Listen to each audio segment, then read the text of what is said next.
If you want to make more money from every customer without changing what you sell, you've got to understand these three growth drivers. For each one, I'll explain what it is, why you need it, how it works, why it breaks, and how we approach it at Influicity, based on working with hundreds of clients over the last decade. My name's Jon Davids, and if you're a business builder of any size, this video could make you a lot of money and simplify how you get customers forever. Let's do it.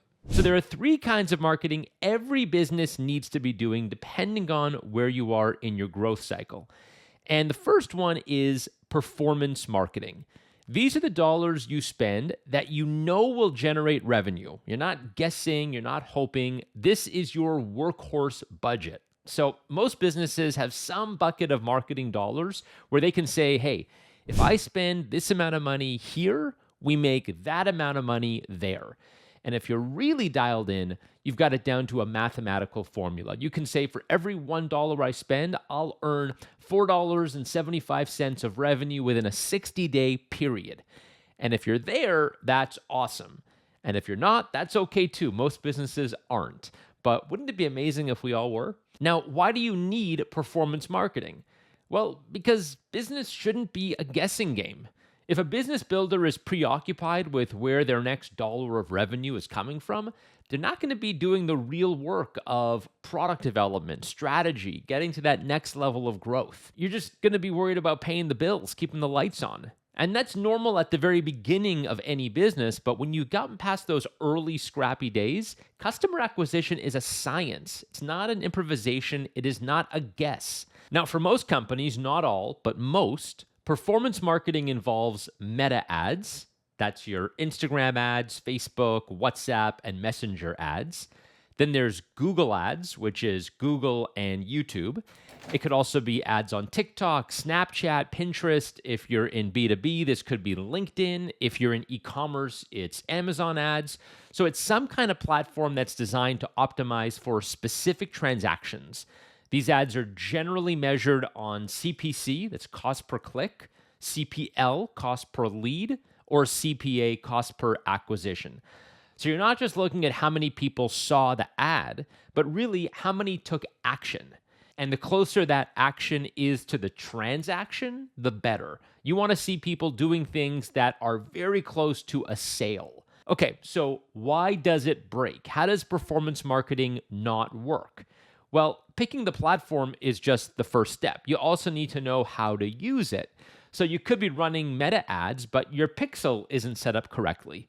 The pixel is that little piece of code that helps Meta learn to deliver your ads better over time.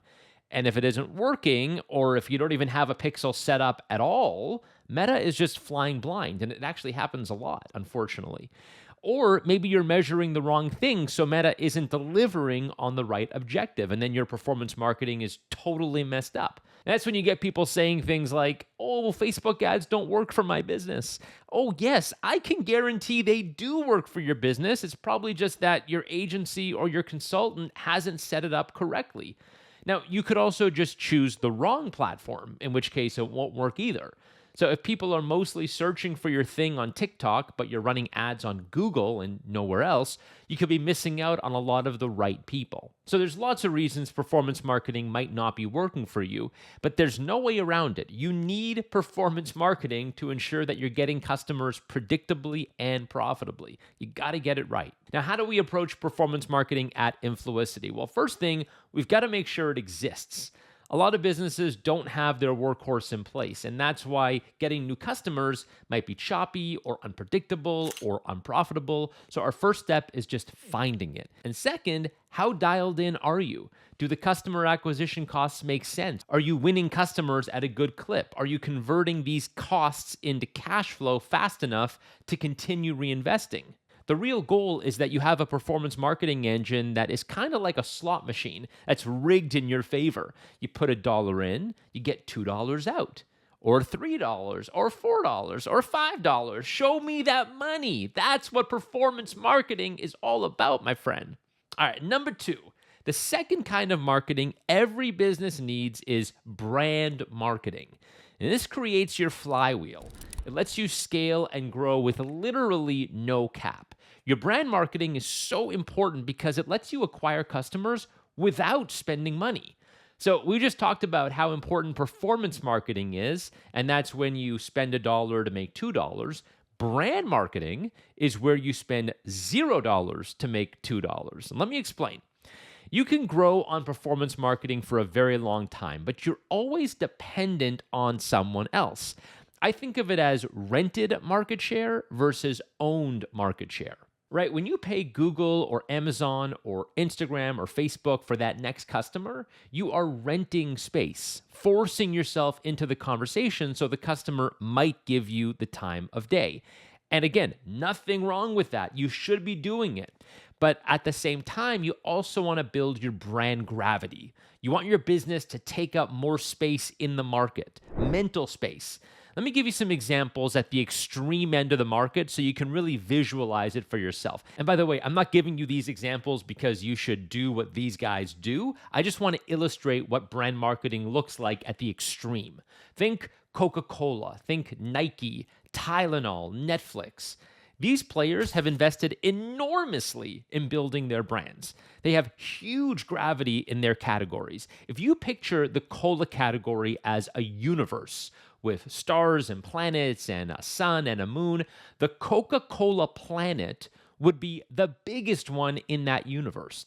That's why I use the term brand gravity. When you're passing Coca-Cola in the cola universe, it totally sucks you in. It has the most gravity. Same with Tylenol, same with Netflix, same with Nike and their categories. You need to invest in this because this is the long-term asset of your business, the brand. It gives you pricing power, it gives you loyalty, it gives you referrals, it gives you value long into the future, especially if you're in an undifferentiated industry where there's lots of competing products that look similar. This is super important. At the beginning of my book, Marketing Superpowers, I write that brand is every dollar your customer is willing to pay above and beyond what your product is worth. This is 100% true. So what does it look like? Brand marketing could be organic social media posting on Instagram, Facebook, Pinterest, TikTok, LinkedIn. It could be long-form videos on YouTube, search engine optimization or SEO, blogging, podcasts, influencer marketing. It could also be paid ads that are just promoting your brand, promoting the awareness that you exist. Now, I want to be clear. When I say you spend $0 to make $2 with brand marketing, that's not entirely true.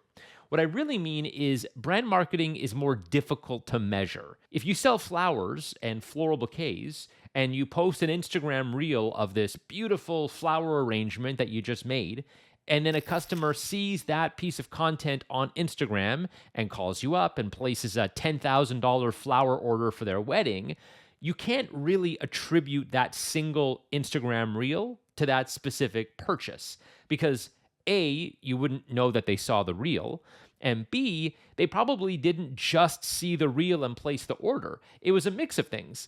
They saw the reel, they Googled you, then they found you on Yelp, then they stalked you on Pinterest, then they signed up to your newsletter, they read your latest blog post. It's an orchestra of activity. It's a bouquet, if you will.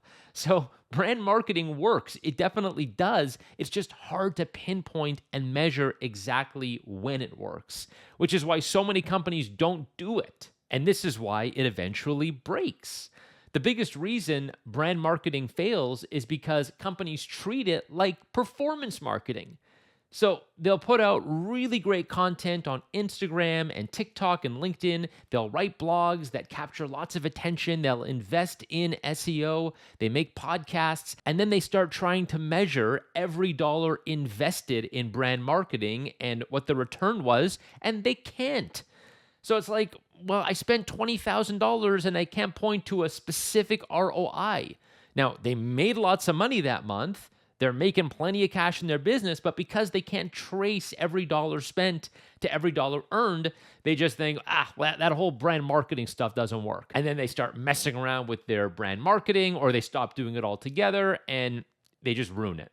Brand marketing needs to be measured as part of the whole customer journey. And there are lots of ways that we do it with surveys, questionnaires, just talking to your customers and knowing what questions to ask. But if you give up on brand marketing entirely, you're really sabotaging the growth of your business. So at Influicity, we have a lot of thoughts on brand building. I literally wrote the book on this called Marketing Superpowers. By the way, go to marketingsuperpowersbook.com, get your copy. But building a brand all comes down really to good storytelling. It's the same reason we love Disney movies and songs. It's because of the stories. When it comes to brands, we fall in love with stories that companies tell us. You do it every day. Look at what you're eating and drinking. Look at the car you drive, or the politician that resonates with you, or what phone you have.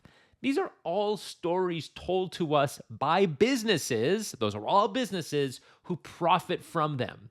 And that's just the first piece. There's also the stories that others tell us about those companies, really powerful. And the most powerful of all, the stories we tell ourselves. And that's what building your brand is all about. And it's the second type of marketing every business needs to have. So now let's look at the third one. Customer relationship marketing, also known as CRM. This is one-to-one interaction with your customer. So this starts with your CRM software, that's customer relationship management software, which also goes by the acronym CRM. Maybe you're using Salesforce or HubSpot, or maybe you just have a spreadsheet where you write down the names of everybody you work with. Hopefully not. But the CRM software is where all your data and automation lives. So you need this. And then from there, you have email marketing, SMS marketing, loyalty programs, referral programs, personalized ads, retargeting ads, anything where it feels like you're speaking directly to a customer, that's customer relationship marketing. So why is CRM so important? Well, because it's the most effective bottom of funnel activity you can do. When someone already knows who you are, they've already expressed interest, they've already given you some buying signals. Now you need to get up close and personal with them. When you can focus your marketing on the people who are most likely to buy, your sales go up, plain and simple. So you need good data, you need good software to manage that data, and you need to know how to use that data to maximize sales. Let me give you a very quick example of how it works. Let's say you're a med spa. You do Botox, facials, skin treatments, that sort of thing. So you get customers through performance marketing, right? Things like ads on Google and Facebook. And you get customers through brand marketing, your TikToks, your YouTube videos, podcasts. And now someone lands on your website and downloads your service offering or joins your email list. That person has a high likelihood to buy, right? Of course. Okay, so what do we do next? Well, first, their email address goes into your CRM software, and we can drop them into our email welcome sequence, introducing them to the med spa, our staff, our top services, our origin story. And we can start targeting them with ads on Facebook, on Instagram, on Google, on YouTube, because the CRM speaks to the ad platforms. And that's just the surface. You can go way deeper from there. It gets really powerful. So that's how CRM works. Now, why doesn't it work? Why does it break? Well, there's a lot of setup involved in this, right? If you want to do it correctly, you need to create email sequences. You need to do automations. You need to segment. You need to connect various apps to make sure they're all speaking to one another. And then you have to maintain them. A lot of companies just don't do this. Also, you need to know what to say and when to say it. You could send out 20,000 emails, and if you're only getting a 10 or 15% open rate, then that's no good. Or maybe they're all going to spam. That's really bad and actually kind of common. And then there's the messaging itself. Someone who downloads a coupon, for example, should see a different message from someone who's never heard of you. And the other piece is that this can get pretty expensive. Companies can easily spend hundreds or even thousands of dollars a month on their CRM software. And honestly, they don't need to. You're getting a tank when all you need is a Porsche. Eventually, you get sick of looking at your Visa statement every month and seeing that same charge. So you downgrade or you just cancel the CRM altogether.